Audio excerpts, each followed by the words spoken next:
UFC Fight Night, Strickland versus Hernandez, full card predictions, starting from the early prelims going on to the main card of the main event. First fight of the card, we've got Carli Judice versus Juliana Miller. Carli Judice is like the one good prospect in women's MMA right now, at least in my opinion. And yeah, she's looked pretty good in her last two in the UFC. Her two losses before she was in the UFC, one on the Contender Series, and I believe one... she lost her debut and then she lost her Contender Series fight. Both of them, especially the latter, the one in the UFC, I do believe she won. Yeah, I thought she looked pretty solid in those fights too. They were good, entertaining fights. And then her two fights that she won in the UFC have been entertaining, and she looked pretty good. And Juliana Miller is not very good. So I'm going to pick... not her. I'm going to pick Carli Judice. So, probably by decision. I could see a finish. I just don't think that finishes are going to be very consistent for like a kind of small fighter at women's flyweight. I do think that Carli Judice probably could make 115. I know she is 5'7", which would be pretty tall for 115, but I just still think she looks pretty small when she's stood next to other 125ers, which is kind of unfortunate because I feel like I see that a lot with women's fighters who are actually pretty skilled. Like Veronica Hardy, for example, she's not like a super skilled fighter, but she is a lot more like tactically sound and technically sound than a lot of the fighters at 125. Like she just fought Eduardo Mora like a year ago, and Eduardo Mora had no tactics in that fight. She's not technically that good, and she was actually a former strawweight coming up to flyweight, and she was way bigger than Veronica Hardy and won that fight because of that. So I worry about that happening with Carli Judice in the future. If she's gonna take her career super seriously, it's probably a good move to strawweight, or at least like put on some more mass. Like she's going to be smaller than opponents in the future, but she's a little bit bigger. She's got the same height as Juliana Miller. I think Juliana Miller might be a little bit broader, but I could see Judice being stronger. Anyways, I'm going to pick Judice. Next fight of the card, Yadier Del Valle versus Jordan Leavitt.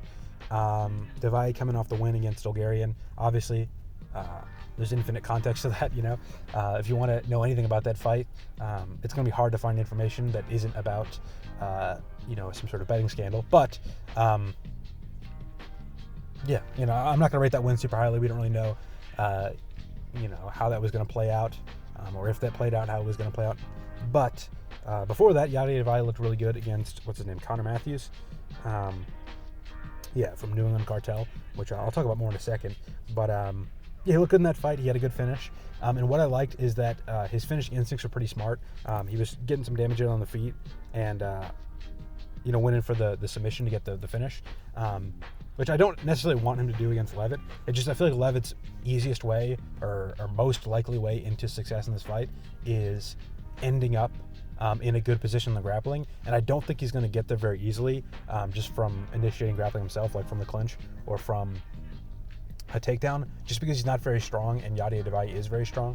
So it's going to be hard to take him down, especially into a, dominant position.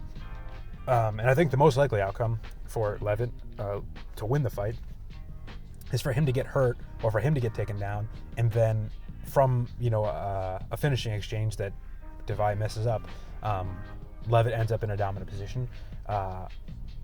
We see that sometimes, like Shabazian versus Meerschaert comes to mind. Shabazian hurt Meerschaert really badly to the body, went to chase a finish, didn't target the body, instead targeted the head, and Meerschaert recovered, and then while in the grappling, he got a dominant position and got a submission, or it was a TKO or something. He got the finish. And that could happen with Del Valle. I just think that what we've seen with him against Connor Matthews, where he goes for the finish on the feet, and then once he gets his opponent hurt, he goes for the smart, get dominant position, get their back, stick in the rear naked choke. If he's got the ability to do that against Connor Matthews, I'm not saying he's going to easily submit Jordan Leavitt. I'm just saying he knows, don't just charge him like a spastic looking for big punches to find a finish and risk that position. So, yeah. God, it really does suck that Bulgarian got, caught up in that betting scandal. Both of these prospects, very good. That would have been a great fight if that played out. How I think most people believed it would have played out, where it was a little bit more competitive, or at least Bulgarian was a little bit more competitive. But it sucks. Having Bulgarian in the sport would be, I think, very welcome right now. He's a very good grappler who is kind of entertaining in a couple of his fights, doing like unique, interesting shit, risking gassing out, and then he just throws it all away. That sucks. But at least Levi is good, and if this fight goes how I think it's going to, he's not going to take a ton of damage, and he'll be back in soon. So you've got a prospect there. It would be nice if it was, Levi coming off of a good win against Dulgarian, and Dulgarian coming off like a close fight against Levalle, rather than Yadier Levalle gets a win that no one really regards at all, and then Dulgarian's cut from the UFC. So I don't know. It sucks, but at least we got Levalle. And I'm going to pick him to win, almost definitely by finish. I just think he's much faster, much more powerful on the feet, and Leavitt does not have a ton to mitigate that. So next we have the card, Jean-Paul Lebosnoyani versus Phil Rowe. Jean-Paul Lebosnoyani, interesting. I don't know. I don't rate his career super highly so far. 9-2, not the cleanest record. The guy he beat on the Contender Series, which is probably his best win, was Jack Congdon, I'm pretty sure. And I brought up New England Cartel earlier with Connor Matthews. Congdon's not from New England Cartel, but he is from New England. And New England Cartel kind of has a reputation of, Calvin Cater's really good, Rob Font's really good, and they're both from that gym. But there a lot of really bad prospects or kind of jobbers in the UFC come from that gym, and they get signed on short notice. Like I said, Connor Matthews. There's also the guy O'Malley beat up on, and Malcolm Wellmaker just left. What the hell was that guy's name? I can't think of it right now. But that one guy with the green hair that O'Malley styled on for 3 rounds on the McGregor card. He's from there. So a lot of jobbers come from New England Cartel. And I don't know if that's because Dana is from New England, he has a soft spot for these guys, or he has a connection, he just likes to let his friends in the UFC or something. I don't know. But a lot of bad prospects on the Contender Series and the UFC come from New England, and Jack Congdon was definitely one of those guys. He was 7-1, really not sketchy record. It's just he fought a lot of bums. He was clearly not very skilled. He got in the UFC and he got head kicked, or not in the UFC. He got in the Contender Series and he got head kicked and then knocked out by a follow-up punch in a minute by Jean-Paul Lebosnoyani, which makes the guy look really good. And he's a 2-1 favorite against Phil Rowe. But I think Phil Rowe is actually pretty good. He showed in the not his last fight, but the one before against, what the hell is that guy's name? The guy that fought Brian Battle, the guy that fought JDM. What the hell is his name? I don't know. That guy, he fought, I can just click on the fucking thing. Angelusa, yeah, Angelusa. He fought him, and he was down 2 rounds, and he came back and won the 3rd, which is, I think, a good possibility in this fight. Jean-Paul Lebosnoyani, I don't think is that good, but he definitely is dangerous in the 1st round, so he can, definitely do some damage early. But I think if the fight goes beyond the 1st round, we've seen Phil Rowe come back and get a finish when he's down, and I think he might, independent of power and physical attributes, I think he's probably the more technical, sound fighter, and he is quite a bit larger frame-wise. So I think in most elements of the game, tit for tat, outside kickboxing, and grappling, which is 75% of fighting now, I think Phil Rowe has a pretty decent advantage, and I could see Lebosnoyani gassing out or losing his power as the fight goes on, and Rowe not having a ton to worry about. I'm not exactly sure why Lebosnoyani is a big favorite. 9-2 is not. I know Phil Rowe's 11-6, but most of those losses are in the UFC, whereas Lebosnoyani's losses are to guys like what's his name, Jacoby Jones, and not Jacoby Jones the former NFL wide receiver kick returner for the Baltimore Ravens and Houston Texans, but Jacoby Jones, the prospect, a regional journeyman, which isn't very good. And that was not that long ago. That was less than 3 years ago. And the guys he's beaten since then don't show that he's a much better fighter than who he was before. I'm sure he's improved. He's young. He's 27. He was 24 back then. He's fought 4 times since then. I'm sure he's improved, but I think Phil Rowe is actually a pretty decent UFC fighter, despite being a journeyman. And I think that's a big enough step up that I don't think Lebosnoyani is going to easily win. So I'm going to pick Phil Rowe, probably by decision or a 3rd round finish. Next fight of the card, Ramiz Brahimaj versus Punahele Soriano. This one's close. I'm not really entirely sure who's going to win. I'm going to pick Soriano just because I think he's a little bit more proven, in that the recent guys he's beaten are better than the guys that Brahimaj's beaten. Miguel Baez is not very good. I don't know. It's hard though, because Ramiz Brahimaj, his last 3 wins are against Mickey Gall, Billy Ray Goff, and Austin Vanderford, all of whom are pretty shit. That's why I don't put a ton of, maybe this guy's improved a lot. I definitely think he's looked improved. Like, he looks like a better fighter than he was when he was kind of a shitty fighter like 3 years ago or 2 years ago. But he hasn't fought anyone good. And then Punahele Soriano, it's like he's got also a 3-fight win streak, but against Nikolai Veretennikov, who's not very good, lost to Austin Vanderford. Uros Medic, which is a decent win, but Uros Medic is pretty chinny, and he just knocked him out in the first exchange. So it's like, I don't know if that necessarily spells that he's a better fighter. And then Miguel Baeza, who I'm sure has been cut, not very good. So it's Punahele Soriano, not a lot of good wins either. I'm just going to pick him because he seems like a much bigger and stronger fighter, and he's probably better, maybe a little better on the feet. I remember thinking Brahimaj looked improved when he fought Mickey Gall, and they changed on the feet. And then his next 2 fights, I thought he looked like not very good on the feet. So maybe I don't totally agree that he's improved a ton. And Soriano, we know he's pretty decent on the feet. He's not great, he's not horrible. And then if the fight plays out where it's a lot of grappling, I think Brahimaj might be the better grappler, but I do think Punahele Soriano is a good wrestler and he's very strong. So I don't think that Brahimaj, he could get, another guillotine, but I don't think that he's going to be able to like super easily impose his will if he's losing on the feet. Whereas I think Soriano, if he starts to fall behind on the feet, can shoot a blast double leg and get a big takedown and stay on top and win the round. So I'm going to pick him to do that. I think it'll be a close fight, maybe a split decision towards Soriano. Next fight of the card, Nora Cornolle versus Joselyne Edwards. I'm picking Edwards. I don't think Nora Cornolle is all that good. She lost to Cara Rosa in her last fight. She lost to Cavalcanti before. She got a little bit of hype because she was a big underdog against Melissa Tanya Mullins. Or I guess just Melissa Mullins now. She used to go by Tanya Mullins, but I think it's just Mullins. And she was a big underdog, and she got a knee up the middle finish, which, was a big deal, I guess, then. But Melissa Tanya Mullins has had some shitty performances since then, and so has Cornolle. She had that really close fight with Cavalcanti that Cavalcanti took on like a couple days' notice. She beat Haley Cohen, but Haley Cohen is horrible. And then she lost to Cara Rosa by like very clearly getting out grappled. And I think Joselyne Edwards is this a rematch? I'm pretty sure it is. I believe in the first fight, I'm pretty sure Joselyne Edwards like easily out grappled Nora Cornolle, right? Oh no, she lost. That's right. Oh yeah, she was easily out grappling her though. She lost she was getting out damaged on the feet. Yeah, I think Edwards has improved her striking a lot, and Cornolle hasn't improved her grappling. We kind of saw that in Cornolle's last fight, where Cara Rosa just had a pretty easy time doing whatever she wanted in the grappling, and Edwards has, she knocked out Priscilla Cochueda, she knocked out Chelsea Chandler, and she finished Tamiris Vidal in the last 3, which I think is a lot more impressive than losing to Cara Rosa and Jacqueline Cavalcanti, and then getting, a decision win over Haley Cohen, or no, it was a submission. But even then, I think that Edwards has improved more since the first fight, and is just a better fighter in general. Or maybe not even a better fighter. I just think she's improved a lot. Yeah, she was shit, and then now she's not shit. So I'm gonna pick Joselyne Edwards, probably by decision because it's women's MMA. Next fight up the card, Alden Coria versus Louis Gurule. I'm going to Alden Coria. He's a pretty big favorite. He was a guy who had like a not very good regional career.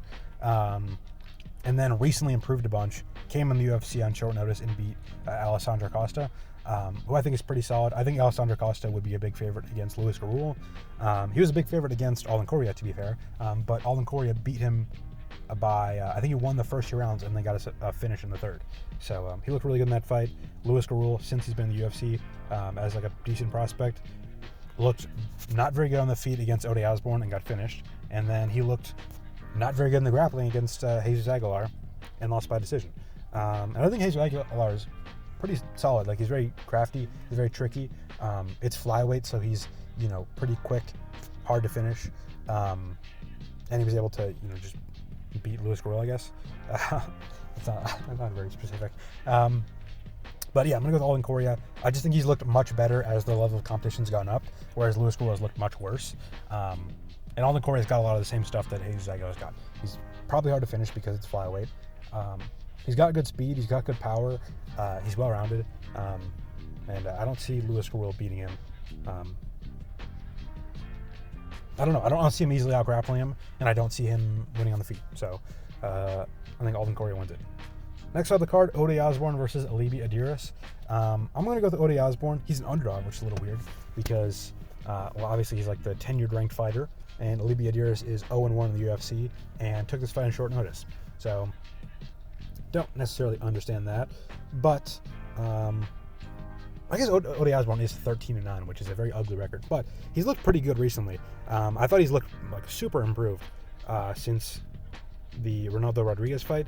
He looked really good against Louis Gurule, who might be shit, but he looked really good against Steve Erceg. And I think it might come down to Steve Erceg like having never fought a southpaw before, because all Ode Osborne was doing was throwing check hooks with his right hand, and it would land every single time. So maybe Steve Erceg had never fought a southpaw before, and that's why. But I thought Alibi Idiris looked pretty not good. He looked fine in the Contender Series, like he looked like he was going to win. And I picked him to beat Joseph Morales, but he didn't look very good. Like if he's fighting, fighting a guy who's well-rounded, who's got good grappling and decent striking, like Joseph Morales, he looked kind of lost, and he got caught in a submission, obviously. But I think Ode Osborne has got kind of a similar thing. He's got good power on the feet, which is rare for flyweight. There's a good chance that Idiris has never fought someone as dangerous as Ode Osborne. There's a good chance he's never fought someone as big as Ode Osborne, and he's pretty well-rounded. So with all that combined, I don't really see where Idiris wins, other than, holding down Osborne for like 3 rounds. And if you're not going to do it to a guy like Morales who's willing to give up position, I guess that's kind of why he lost, is because Morales gave up position and got a submission. I don't think it's going to be very easy for Idiris to win this, and I think Ode Osborne has more paths to victory. Like, I can see him stuffing the takedowns and breaking Idiris over 3 rounds. I could see him landing a big shot and getting a finish. I could see him, stuffing the takedowns and preventing the fight from getting into a grappling and winning on the feet. Whereas Idiris needs to hold down Ode Osborne or find a dominant position and get a finish. And I feel like that just doesn't really happen in flyweight a ton. I know Idiris has done it before in his career, but he didn't have a very good regional career, despite being from a regional world where sometimes you get really good prospects out of. So I'm going to go with Ode Osborne. He's an underdog, but I think he's the better fighter. Especially, I do think he looked really good against Steve Erceg. I think I'm kind of minimizing it by saying it's because Erceg has never fought a southpaw before. I thought Ode Osborne did a good job, keep letting Erceg come to him, keeping his back off the cage, and then finding the good, the right timing, the good spacing to throw those counters and land good. And he arguably won that fight. And Erceg is, give a tough fight to Pantoja. He arguably Pantoja gave a tough fight to Moreno. I don't know if he arguably beat Moreno, but he definitely, I think there's an argument. I mean, he did outland him. I'll go with Ode Osborne. I think he's looked improved. I definitely think that the guy who fought Louis Gurule and the guy who fought Steve Erceg is better than the guy who fought fucking, who are the other, I guess the Suma, Jafel Filio. I don't know. I think he's better than Jafel Filio. I think he's better than a couple of his older losses. So I'm not going to hold him against him super hard. I'm going to pick him. Next fight of the card, Carlos Leal versus Chidi Njokuani. Now, I think Carlos Leal is probably the better fighter. I gotta hurry up a bit because I'm taking too long on these fucking fights. I'm picking Carlos Leal. He's the better fighter. I don't like how he fought in his last fight, but honestly, if he fought like that, like a total moron with his hands at his waist, running at his opponent, throwing big hooks, he'd probably still win the fight. I think that 60% of the time he wins the fight if he does that. The same thing I think of the Muslim Salikov fight. Even if he fought Salikov on Saturday, the same exact fight, and he fought the same exact way, I'd probably pick him to win because I feel like you get guys who are good at winning car crashes, like a guy like Justin Gaethje. He's gonna run it like an idiot, but he's got a couple defensive moves where it's just good chance he's gonna duck your punch and throw a counter and hurt you. It's hard to do when you go up in weight classes because everyone carries so much more power and the margin of error is smaller because of the power increase. And Njokuani could totally finish him if he fights like an idiot. But if he doesn't fight like an idiot, I think he's got a very good chance of winning. And if he fights like an idiot, I still think he has a very good chance of winning. The main thing I'm worried about is stuff up the middle. We saw Chidi Njokuani against Elizeu Zaleski dos Santos. Anytime dos Santos got close, Njokuani would reach for a double collar tie and throw a knee up the middle. I don't even know if it was every time because I think it might have been just the one time Elizeu Zaleski dos Santos got close. Njokuani just put up the double collar tie, threw a knee up the middle, and finished him. And Leal, if he's going to keep his hands low, if he's going to throw big hooks, he's definitely open to that. He is shorter. He does duck his head down a bit. He does stay up the middle. He does move his head side to side a ton. But also, if he throws hooks a lot, he can throw a hook over the top and just finish Njokuani. Njokuani looks like a chinny guy. He's got a ton of like fast twitch muscle. He's pretty lean, and he's fucking giant for the division. Those are the guys that like, you know, get knocked out real bad and do the chicken dance. So I'm gonna guess Leal backs him with the cage, hits him with a left hook as he's circling towards it, and Njokuani does the chicken dance, and then Carlos Leal like punches in the back of the head 3 times and gets a finish. Yeah. Next up the card, Zach Reese versus Michel Pereira. I'm gonna go Michel Pereira. I think he's just a better fighter. I know he's had really shit performances recently, but if you look at, other than the Chris Daukaus and the Ufc Hernandez fight, if you look at all of the fights in his career, other than those 2, which I get are like his 2 most recent fights, even like his loss against Abus, I think Abus is significantly better at grappling and significantly more dangerous than Zach Reese. And Michel Pereira kept it close.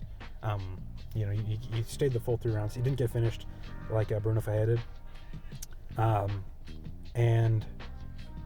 If you look at the rest of his run at middleweight, he fought like 4 guys in a row that are better than Zach Reese and finished them all. Or maybe it's 3 guys. I don't know. Like Mikhail Oleksiejczuk better than Zach Reese. Who are the other guys he fought? Yadier Poitier, maybe not Yadier Poitier, but still, like he fought guys that are better than Zach Reese and finished them easily and destroyed them. I know Daukaus probably in the same pool. He got hit by 1 fight. If Daukaus didn't hit him with that 1 punch and the fight just went 3 rounds and Daukaus won like a boring decision, Michel Pereira would be a 2-1 favorite. And instead he's minus 145. So yeah, I'm gonna go with him. I swear to God, if he loses, whatever. I mean, then he's done, which, whatever. I just think Zach Reese is so bad. I hope he does not win. So yeah, next fight of the card, Jacobe Smith versus Josiah Harrell. I'm gonna go with Jacobe Smith just because he took the fight, you know, with longer notice. He's fighting, you know, he's supposed to fight Seokyeon Ko. He's a pretty good opponent. He's definitely taking this camp seriously, you know, he doesn't have the circumstances that Josiah Harrell does, where he's got like that, like long-standing health problems. Got cut from the UFC, had to fight his way back. Taking the fight on short notice, obviously. I think Harrell actually is really good. He was a good prospect before, when he was supposed to be in the UFC before, and I think he's a good prospect now.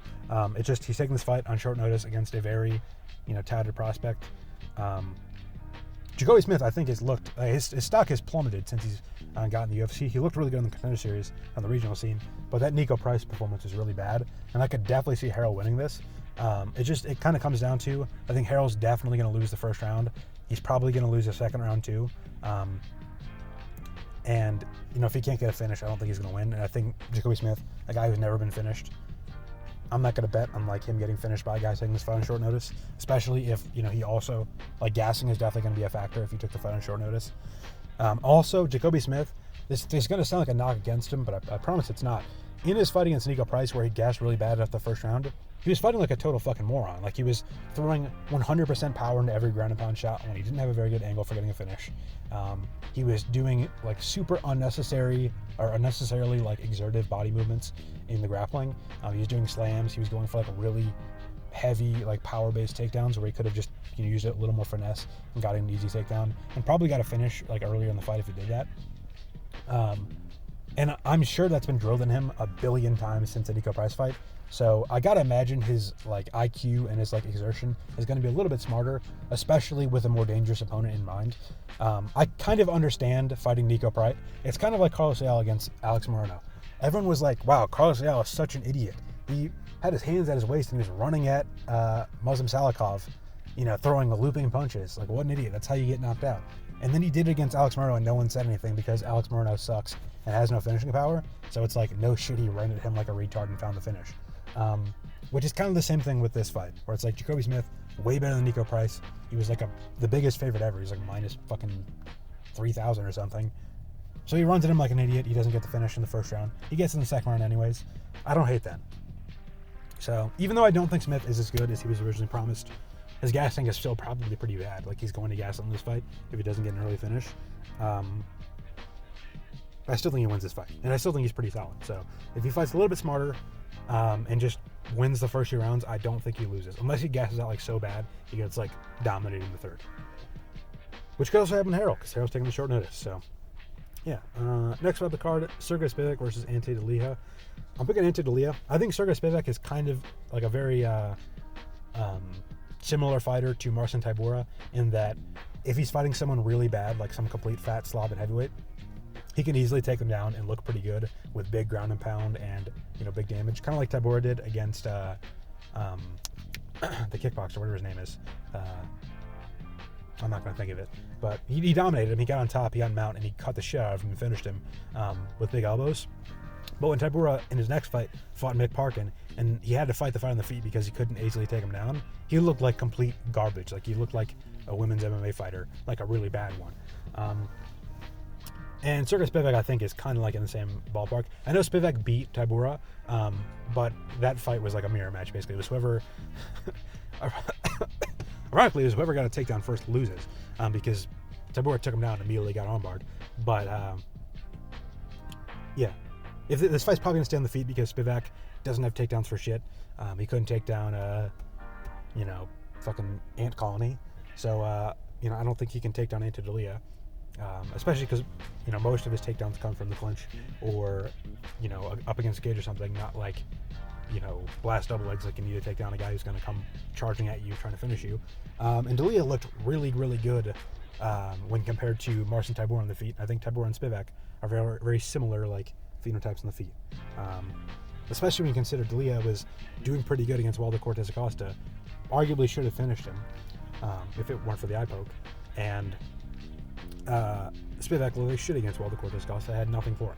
So if D'Elia somehow loses this fight, this sport makes no sense. I know that's already been said a billion times, but come on, that would be ridiculous. Next fight of the card, Danny Gay versus Melquizael Costa. I'm going Melquizael Costa. I think this fight's going to be similar to Costa's last few, except for the Shariar fight, where it was like not the Julian Rosa fight, the Christian Rodriguez fight. It's going to be similar to that, where it's going to be a lot of exchanges on the feet. It's going to be a really good fight. And Melquizael Costa is going to have the most volume, and he's going to have the most accuracy. He's going to land a lot more shots than Danny Gay.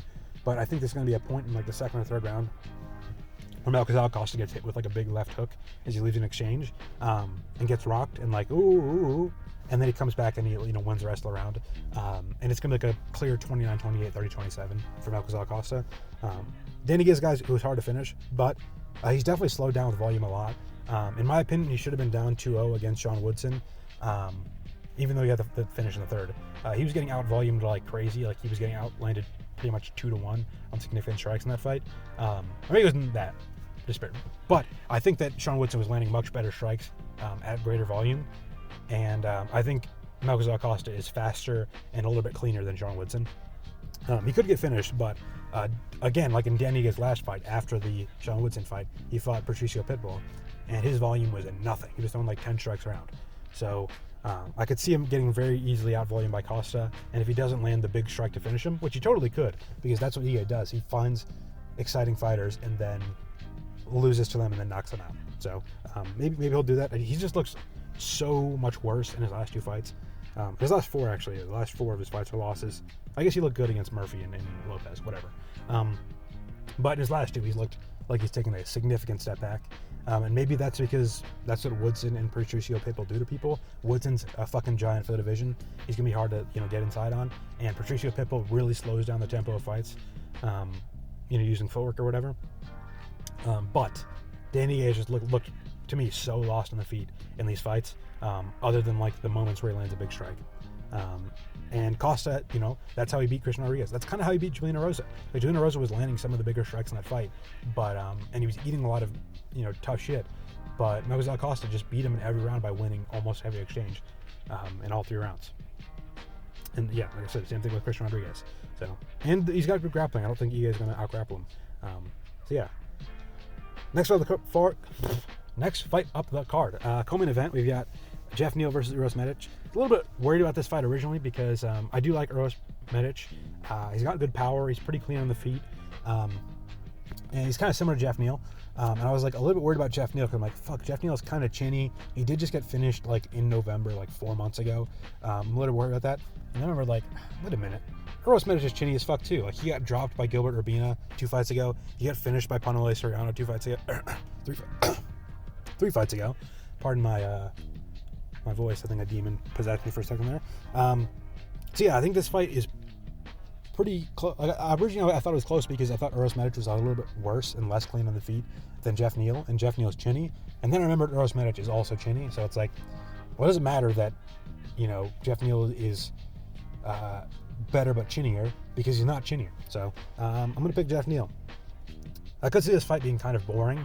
I think both of them could be afraid to get knocked out because they've both been, hurt in the recent fights. But I do think Jeff Neal is just a better fighter. He's going to win this. I don't think Uros Medic is all that great. He got easily outgrappled by Muktamek Orobai. He got knocked out by Punahele Soriano in 40 seconds or something. He got dropped by Gilbert Urbina, who was probably the worst fighter in the welterweight division when they fought. So, yeah, I'm going to pick Jeff Neal. This is a dumb step up. He shouldn't be in the co-main. He shouldn't be above Punahele Soriano. Soriano's on a longer winning streak and beat Medic as part of the winning streak. Whatever. Main event: Sean Strickland versus Anthony Hernandez. I'm going Anthony Hernandez. I'm not entirely all week I've been like, fuck, I think Strickland does have a good chance of winning. We don't really see him get dominated often, so it is hard to picture Strickland getting easily taken down. And he's definitely got to win this fight if he wants to beat Hamzat. Obviously, but it's hard to picture him getting dominated in the grappling. But he hasn't fought a lot of grapplers. I don't know. It's just we've seen Hernandez break. Okay, the reason why I'm going to pick Anthony Hernandez is because I think he is a little bit smarter than I was giving him credit for. I was worried about him spamming takedowns and gassing out against a guy like Strickland, who I think has good takedown defense and has pretty good grappling, and is probably better on the feet. So I am worried about that. I'm definitely worried about that. But I'm not. Well, another thing I was worried about was Hernandez over engaging in the striking and kind of getting his ass whooped. And I'm not worried about that because one, in the Dolidze fight, his striking looked pretty solid. And Dolidze isn't better than Strickland. He's actually much worse than Strickland on the feet, but he does have kind of similar defensive flaws, where he's pretty weak. You're allowed to kind of leg kick him. He's going to check kicks, but you can kind of throw leg kicks at will. He doesn't, punish kicks. He doesn't move around a ton. He's kind of slow. He'll definitely follow you, but I don't know. And then again, when I think of Strickland's wins against really dangerous guys you got to worry about getting taken down and beaten up by, like Abus, it's Abus was beating him for the first round and then has no gas tank and got finished easily. So it's I don't know. I think this fight's either going to be a close fight where Fluffy Hernandez wins the first 2 or 3 rounds, and then Strickland wins 4 and 5, or Fluffy's just going to take him down and beat him up. And I think in both ways, I think Hernandez, if he's super aggressive, I think he's got a slight advantage. If he's not super aggressive, I think he has a slight advantage as well. And kind of in the Michel Pereira fight, Michel Pereira is a really strong guy who's got decent takedown defense, and he was easily able to take him down even before he gassed out. And even in that fight, he wasn't super willing to engage on the feet. I know he did get hurt early on, but it's not like Dolidze, where it's every single round at the start of the bell, he would chase Dolidze down and try to beat him up on the feet, rather than in the Pereira fight, he just took him down and beat him up. So if he's smart enough to know, hey, Dolidze is a guy who's not very good at finishing. He's not a very good striker. He doesn't react a ton to defensive, he doesn't throw a lot of counters. He doesn't punish offensive mistakes. I can kind of, go at this guy and beat him up on the feet and then take him down and finish him. Whereas, he didn't do that against Michel Pereira because Michel Pereira is more dangerous. That tells me, he's going to be smart enough to know, you can't just easily probably ragdoll Strickland. You can't just go tit for tat on the feet with him. You can't try to, gas him out and break him. So I think he's going to, be smart enough to know, hey, take him down when I can. Throw a lot of kicks. Slow the pace down. Don't let Strickland gas you out. Anytime Strickland, lifts up his legs to try to check a kick, shoot a takedown then. So yeah, I just think Strickland has enough flaws as athletic flaws and flaws in his style that lead him to getting out grappled or getting hurt on the feet. I think he's got enough there that Fluffy Hernandez, if he's smart, can game plan his way into an easy dominant win. Whereas I think that there's less play for that. Strickland, a lot of what his fights are is his opponent, other than the Adesanya fight, his opponent comes to him and imposes their will for as long as they can until they start to gas out or until he starts to build momentum. And then in the latter half of the fight, he starts to impose his own will and do what he wants. And I just don't think there's going to be a moment in this fight, unless Fluffy gasses out really badly, that Strickland can turn it around and start imposing his own will. Like the DDP fight, a lot of Strickland's success came from DDP just like being constantly willing to engage and not moving his head a ton and getting out jabbed and getting hit with like combos when he shouldn't have and missing strikes that he probably shouldn't have and not taking advantage of flaws that he probably should have. So that's what kept the first fight super close. In the second fight, TDP just kind of cleaned up a couple of like the offensive mistakes, and he was just way cleaner and way easier, and Strickland just couldn't mount like any sort of momentum off of mistakes because he has no power and like his game plan doesn't really let him. So yeah, I think I'm gonna go with Fluffy. I don't know, I could definitely see Strickland winning this fight. The odds are I think too wide, but I'll go with Fluffy. I think I especially like the lift and like if he throws a lot of kicks and Strickland starts to, trying to check kicks or cross check body kicks, or if for any reason tries to stay light on the lead leg, I think he could be easily taken down. We haven't really seen anyone do that, so I'm not like super confident picking that. So yeah, I'll pick Fluffy, probably by decision, maybe by finish, but kind of reluctantly. So yeah, let me know if you agree or disagree with my prediction. Sorry for being a little bit wordy. I'll be back with my picks. I think there's a card next week. I could be wrong. But yeah, if you want to see any of my picks for the past, since the beginning of last year, I have a post on my channel with every card. You can follow me on Twitter. I'll be live tweeting the event. Like the video, share the video, subscribe if you want to see more. Yeah, again, comment if you agree or disagree, if you want to hear more about a certain pick. You can also, like I said, go to my Twitter. I'll be talking about the fights. I think there's a couple other events going on this weekend as far as like boxing and other MMA. So I'll be live tweeting that too. And that is all. Thank you for listening.